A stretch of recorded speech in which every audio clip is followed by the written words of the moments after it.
I got fucking robbed. This is the new shooting room. It's gonna look so much different when I'm finished with it. I might paint it, I'm gonna put new wallpaper up or something, and then I'll get some furniture in here. It's so plain. I don't wanna shoot in here. You know what, let's shoot in the living room. Is this better? It's not. It's really not. It's just an empty apartment. I know what I can do to make this apartment more homely. Plants. Hey, that was so not smooth. Like in my head, I was like, it's gonna look so cool. I'm just gonna slide in. But then like there was like a slight cramp in my thigh. Let's try it again though. Hey, as you can tell, I'm wearing the same exact jeans that I wore in my last video. That's because I only own 4 pair of jeans now since getting robbed. Let me tell you guys a little story of what happened to me. So my intention was to drive from Wisconsin to Los Angeles, California, the land of entertainment opportunity. That's the biggest thing it had going for it. Entertainment capital of the world, great weather. 2 things. That was all that's going on in my head when I was like, I'm gonna move out there. Then I packed everything I owned into my car and took off. Just me, my car, the open road. It was a pretty legendary trip. Until the end. About an hour outside of Los Angeles, it occurred to me, I don't want to live in Los Angeles. What happened was I hit some LA traffic, and all the reasons I left Los Angeles in the first place, because I lived there a few years ago, all the reasons I left just came rushing back in a wave. Some of the negatives include visible pollution in the air, just traffic, everything is congested, there's people everywhere. Oh yeah, and it's unbelievably expensive. I spent a few days in Los Angeles just to see if the feeling would go away, and it didn't, so I was like, okay, I need to find a new city. I had 2 choices. I could go north, up towards Portland and Seattle, or I could go east, towards Pahonix. Pahonix. I decided to go to Pahonix, Arizona. I found a couple good apartments, including this one, which I'll do a tour. Yeah, I'm in Phoenix, by the way. I'll do a tour once I get like furniture and everything. I'm gonna make a whole video about it. It's gonna be awesome. But the day that I applied to this apartment, I wasn't allowed to move in for another 4 or 5 days because they had to like do some final renovations on the apartment before it was ready to live in. So I went back to Los Angeles. I had a friend who was gracious enough to let me stay with them for a few days when I went out there the first time. And I just wanted to hang out with them some more, so I went back to Los Angeles. Didn't have to pay for a hotel. That was my line of thinking. I didn't think, oh, there's more crime in Los Angeles. So let's get into it. I parked my car in a parking garage, a public parking garage on Monday at around 5 p.m. I took my PC tower and a bag of clothes with me into my friend's apartment. And that's it. Everything else I left in my car. You can see where this is going, can't you? I wish it was a misdirect. 'Tis not. So on Tuesday night, I was gonna go out with my friend, but I left my jewelry in my car. So I was like, okay, let me just go get it quick. It'll also be an opportunity for me to check up on my car, make sure nothing bad happened to it. Fuck me, right? And as I'm walking up to my car, I can see the top of a box. So I'm like, okay, everything's all good. If someone had broken into my car, they would have taken everything. No worries. So I go over to my passenger side. And I open up the back door, and the pillow that I had sitting there just sagged like 2 inches. And I'm like, suspicious. Why is that suspicious? Because when I packed my car, I did it so that nothing would fall out when I opened the doors. Because I don't want anything hitting the ground, the dirty Los Angeles streets. I was aware when I packed it that I didn't want anything falling out of my car when I opened the doors. So when the pillow moved, I was like, suspicious. So then I closed the door, and then I hear glass hit the ground, and I'm like, oh shit. That's when I look over to my passenger side window and the whole thing was just smashed in. Just a couple shards around the edges. And here's the thing, I don't know whether I should feel lucky or pissed off. I got robbed by the worst criminal in human history. Let me tell you what they took. No.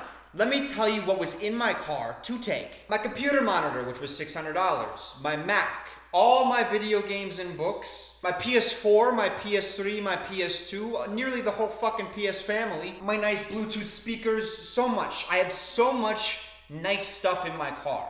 Let me now tell you the things that they took. So they smashed in my window and took a tire pressure gauge, gloves, which were right next to, in my center console, a pair of headphones. Didn't take those for some reason. They took a bag of clothes. I had 2 bags right next to each other. Only took 1 bag. And then they took 1 shoe. I have the other shoe. Here's the other shoe. When I packed, I'm not some savage who put one shoe over here and the other shoe over there. They're a fucking pair. They need to go together. The shoes were right next to each other. Okay? And in fact, one of the shoes, because I would take them to the gym with me, these are my gym shoes. The other shoe had a lock in it. So the man took the left shoe out, was diligent enough to dump out the lock and left me the lock, but it wasn't diligent enough to take the second shoe. Why not take both shoes? What am I supposed to do with this one shoe now? And then the last thing they took was a lockbox, which was locked. It had some very valuable stuff in it, like my birth certificate and my social security card. So it's very valuable to me. But it was locked, and it has nothing of value in it for anyone else. Oh, and they also took 4 towels. They took 4 towels. It was in a paper box, and they opened the paper box, took out 4 towels, and then left me the box.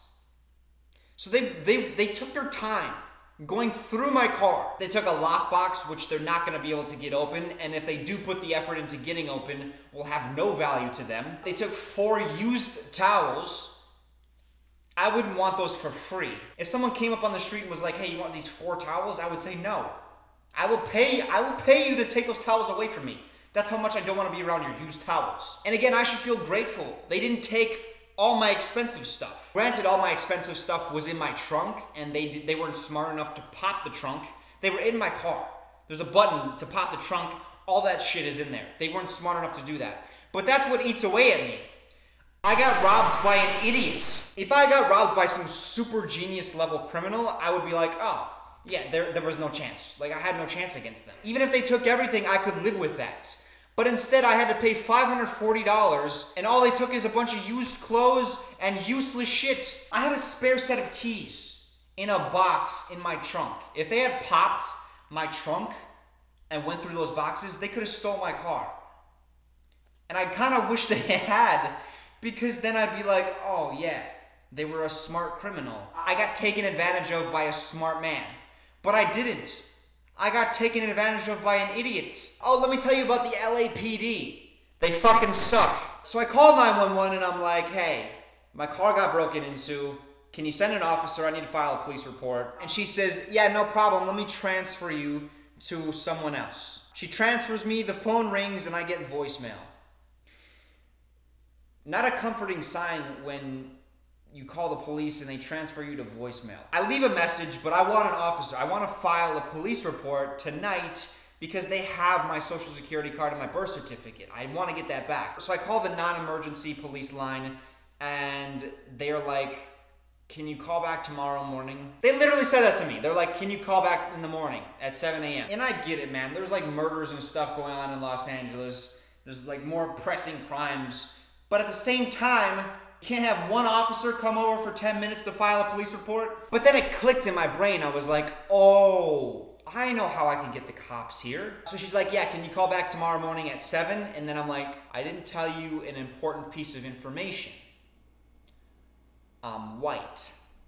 She hesitated for a little bit, and then she was like, I have a squad of cars on the way. I called again in the morning. Guess what? Voicemail. So then I was like, whatever, I'll just file the police report online. I'm never gonna find this stuff ever again. And then 2 days later, 2 days after the crime was committed, I get a call. LAPD, your car was broken into. How can we help? You bitch ass motherfucker. So yeah, man, that's about it. That's how I got robbed. Parked my car in a parking garage with all my possessions in the world in the car. Do you see this right here? This right here is the one and only key to the lockbox. And I'm keeping it because I have this fantasy in my head that one day in the future I'm gonna get a call from the LAPD and they're gonna be like, you're never gonna believe it. And I'm gonna say, you found my lockbox. Yeah, how did you know? Because this is literally a fantasy conversation I'm making up in my head. Oh, yeah, that makes sense then. So I'm gonna keep this key just in case. I don't think I'll ever need it again, but I don't know. I'll keep hope alive. Thank you guys for being cool about my sudden hiatus. Like, that just came out of the blue. But you guys have been super supportive through it all, so I really appreciate having you guys. You know I love you guys, and I will see you again soon.